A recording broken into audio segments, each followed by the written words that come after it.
guys, it's your girl Desiree, and I am back with another YouTube video. Yes, on the school night. I know, of course, on the school night. Yeah, okay, anyways. On the school night, I'm back with another YouTube video. Today's YouTube video is either gonna be fucking stupid fast, but I don't know if I'm gonna title it my worst job ever or my first job ever. It should be both, because it was both. It was both. It was just terrible. It was horrible. Alright, so I got this job around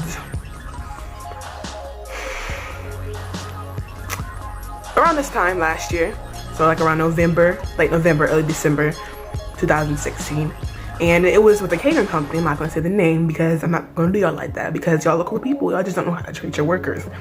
Bro, this job was terrible. Like, I mean,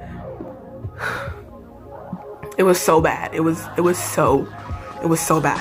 Okay, so let me start off by saying this job came by too easy. I didn't even have no interview or nothing. First off, all they needed was workers. They were desperate for workers, so, and I was desperate for a job at the time. But y'all, if you desperate for a job, think about it. If they desperate for workers, don't do it, because it's gonna be horrible. And they're not gonna treat you right. They ain't gonna treat you right. Let me think. So first off, let me start by saying my first day on the job. First off, the application process. Sorry, let me start with that. The application process was horrible. Okay, I had to print out my own application. I had to go on the manhunt to find the person to give the application to. I had to go through all of this PDF file, all this blah blah, X, Y, Z, and the other. It was just crazy. It was crazy. And I think they were giving us like $10 or some change an hour. I believe that was so. I believe it was $10 and some change an hour, because we did military balls and we did catering company, because we live in the biggest military base in the world. Why would we not do military balls? Anyways, we did military balls, and my first day on the job, I was doing a military ball. And for y'all who ain't gone to a military ball before, them military people, they party all night. They party hard. Like, y'all, with that, what do you call that stuff, the little red drunk stuff? What do you call it? The little red stuff that you ain't supposed to touch? Yeah. Y'all are crazy. Like, military people, they love to party. Like, I never knew they loved to party that much until like I did military balls. Bro. First military ball, it was about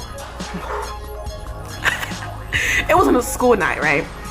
Yeah, it was probably like a Thursday. It was a military ball, and it was the place where we had the military ball at. It was about 25 minutes from where I lived, and I had to find my own transportation there as a worker. Yes, I had to find my own transportation there.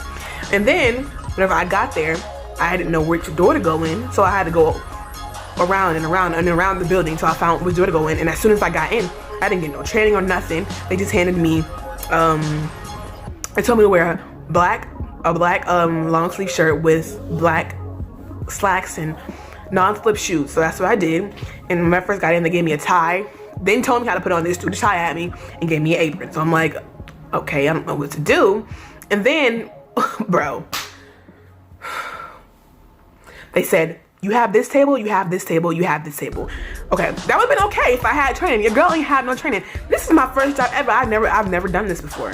Never. And then so they just put me on job. I'm like, I don't know what to do. And so whenever it was time to serve, so before we served the food, we had to make sure they had drinks at the table. And they said, make sure you pick up something, like pick up from the right, serve from the left, some crap like that. I don't remember, but it was some crap like that. And so I was like, whatever, I just did whatever, blah, blah. And they had like some guac. Is it called guac? Military people, is it called guac? It's that red stuff that we're not supposed to touch. Until it's all gone. That stuff, we were forbidden to touch that. Like, we could get sued for touching our stuff. Like, it's just alcohol, you can buy more, okay? Anywho, whenever it was time to serve the people at the military ball, Jesus, it was so hectic. My feet were paining me so bad, man. My feet were paining me because we had to go run in the back of the kitchen, hurry up, grab 2 plates, one hot plate,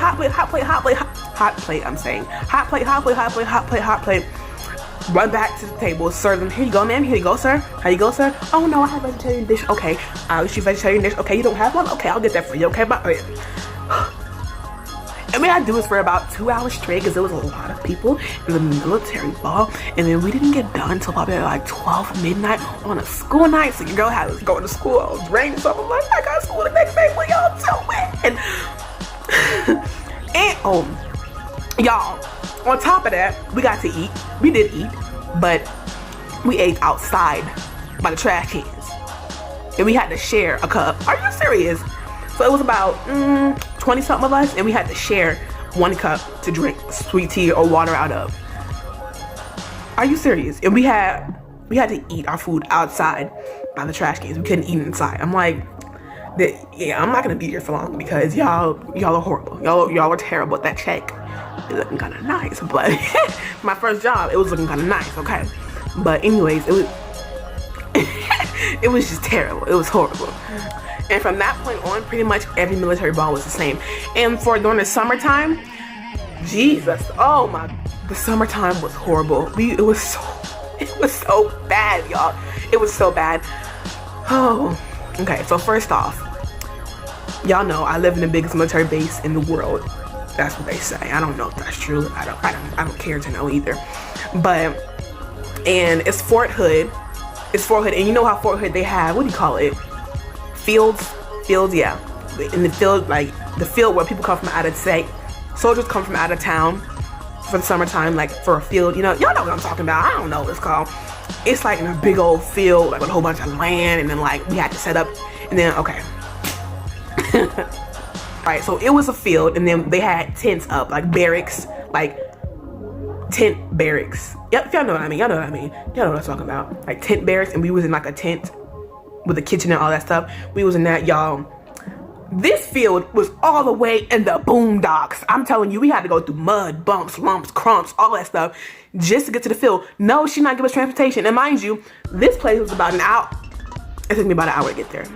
I'm serious, because we had to go all the way down, go back around, go all the way through these loops and hoops. It was all the way in a cove. So I'm like, okay, so I don't know. I mean, my mom's car got disgusting. Like, it would have bumps, cradles, bumps. It had mud all over it. It was just horrible. It was horrible. And we had to find our own transportation there to work for you. Don't know how to treat your workers? That's not the definition. Don't know how to treat your workers. I'm talking really fast. I'm not trying to waste you guys' time. But this is where I found my Haitian boyfriend at. That story time is in my Storytime section. If you want to look at it, I don't know if you know, but it's in that section. Yeah, that's where I met him at. And he was old. Okay. His friend was cute, but anyways, that's besides the fact. He was old. Anyways, they were both old, okay? Not a chance. Anyways, yeah. It was just horrible, y'all. And then like,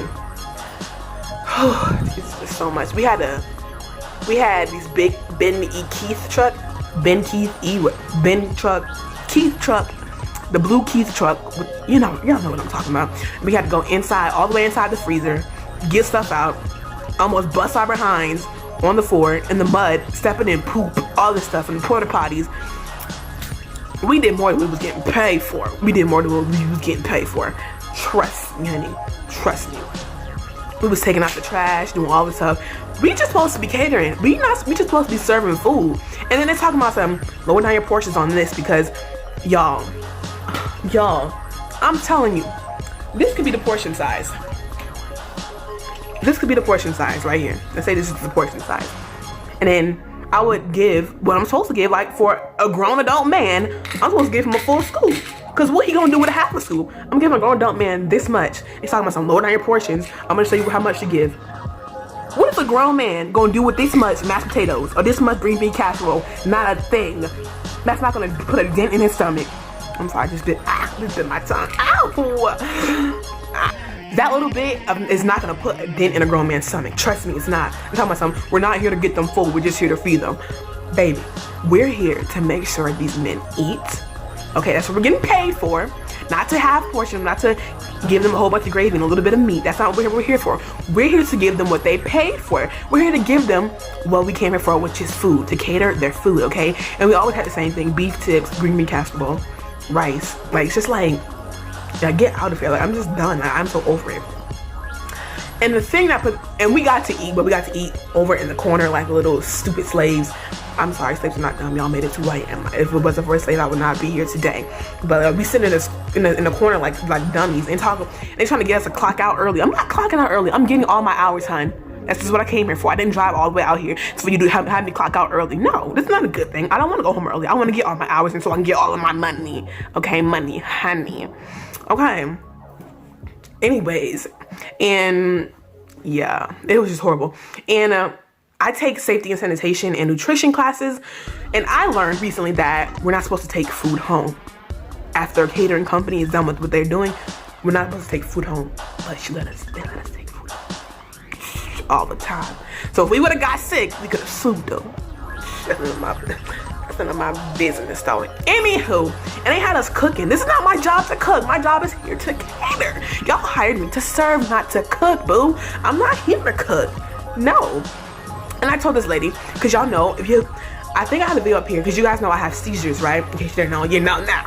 I have seizures if I'm stressed out or if I get too tired. And I consistently told the lady who made the schedule, I told her every day, I cannot do morning shifts, because morning shift is probably about 4 o'clock in the morning to about 8 in the morning. I can't do that because I have to get my sleep. And she said, oh yeah, okay, I understand. Every time I check the schedule, I'm on for 4 o'clock in the morning. Lady, for both 4 o'clock in the morning and in the afternoon. Honey, I just told you. I tell her every time. She said, okay, I'll change it. Okay. And I'm still on the schedule. Like, you don't honor my wishes as a part of your work. You don't respect me as a worker to understand. I have health conditions with her. I cannot work early mornings like that and afternoons. It's either or. Okay. And I prefer to do afternoons. Okay. I ain't trying to throw me off schedule like that. Okay. Anywho, and then what really ticked me off is whenever my last paycheck from them, originally I got paid about $10 an hour. I think it was like $10. And I worked, I don't know how many hours I worked. I worked like for like a full 2 weeks straight. I don't know. I don't remember, honestly. And then my check was a good amount, okay? And then the next time I got my paycheck, I worked the same amount of hours, but my check was cut by like 100 something. I'm like, or like it was about 60, 100. I'm like, what's going on? I look at the rate of pay, whatever you call it. She lowered our check. She lowered how much we get paid from $10 to $8. She didn't say a thing to nobody. I was livid. You don't lower my check stub and you don't tell me about it. What are you thinking? You're supposed to tell me that. If you would have told me, I wouldn't be as heated as I am, but you didn't tell me anything. You just lowered how much I got paid. It's not cool. It's not cool. And then towards the end of the summer, whenever I gotta go back to school, they're talking about, and I feel sorry for people. I think it was Hurricane Harvey. We need help with the relief thing for Hurricane Harvey. We'll be staying in tents in the middle of the flood. Are you mad? Are you stupid? Are you mad? She's dumb. She's dumb. Are you stupid? I'm sorry. People, I feel so sorry for people in Hurricane Harvey who was stuck in Hurricane Harvey. I pray for you guys, but I'm not staying in no tent if I'm gonna be helping out, okay? I'm staying in the best hotel, okay? What are you thinking? She's mad. She's crazy. She's crazy woman. No, you don't know how to treat me. No, I'm not staying in no tent in the middle of a flood, in the middle of a hurricane. Are you stupid? All the way in Houston, Texas. No, baby, no. Anywho, guys, that was a story time about the time of my horrible job. My first job was the worst job ever, okay? Y'all, hope you guys loved it. Give it a thumbs up, like, comment, share, subscribe. See you guys in my next video. Bye.